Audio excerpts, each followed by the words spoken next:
Vidéo numéro 96, signe extérieur de bêtises.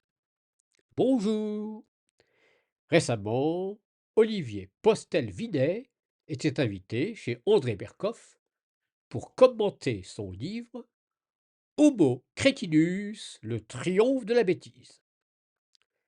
D'autre part, sur la chaîne Le Précepteur, on souligne la différence entre intelligence et intellectualisme sous la forme un peu provocatrice: être trop intelligent vous rend bête. Il semble qu'il y ait actuellement une grande inquiétude au sujet de la baisse du QI moyen dans les pays développés. Mais peut-être n'est-ce pas l'aspect le plus important de la question. Dans son livre des années 50, Mind and Matter, Erwin Schrödinger avait anticipé le phénomène en disant que la résolution des problèmes pratiques demande plus d'imagination que les recherches théoriques. Il en avait conclu que le niveau moyen d'intelligence dans les pays développés allait baisser suite au confort matériel et que dans les pays défavorisés, ce phénomène n'aurait pas lieu. On peut se demander si c'est vraiment le confort matériel qui rend idiot. Je n'en suis pas complètement convaincu. En tout cas, il y a sûrement d'autres facteurs en cause, car la chute de l'intelligence dans nos pays développés s'accompagne d'autres signes au moins aussi alarmants, tels que l'augmentation de l'anxiété des gens dans la vie quotidienne, du conformisme et de la résignation face à l'adversité.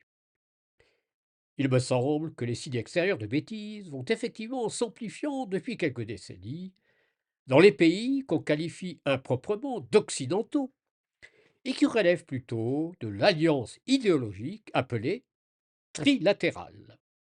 En voici quelques-uns. Agitation frénétique pour réaliser des objectifs à faible plus-value, que ce soit collective ou individuelle. Adhésion à des phénomènes de mode dont l'impact peut être très négatif, comme posséder des objets dont on n'a pas l'usage parce que ça fait bien. Refus de réfléchir en présence d'un problème dont la résolution nécessite de nouvelles idées. On se borne à ce qui a fonctionné ailleurs sans tenir compte des particularités qui rendent les méthodes habituelles inopérantes. Exclusion des personnes qui pensent autrement. Conflit permanent sur des sujets futiles, tels que des opinions abstraites ou des idéologies irréalistes. Au niveau collectif, il y a d'autres signes, contribuant d'ailleurs à l'augmentation de l'anxiété. L'un des plus importants est la multiplication des règles inutiles, qui freinent l'action et dont le respect exige une énergie tellement importante qu'on aboutit à une paralysie générale et à l'absence totale d'innovation. Ce phénomène traduit malheureusement l'effondrement des capacités des personnes chargées de définir les règles de fonctionnement de l'industrie et du commerce. Pour sortir de cet enfer, il y a une méthode fort simple.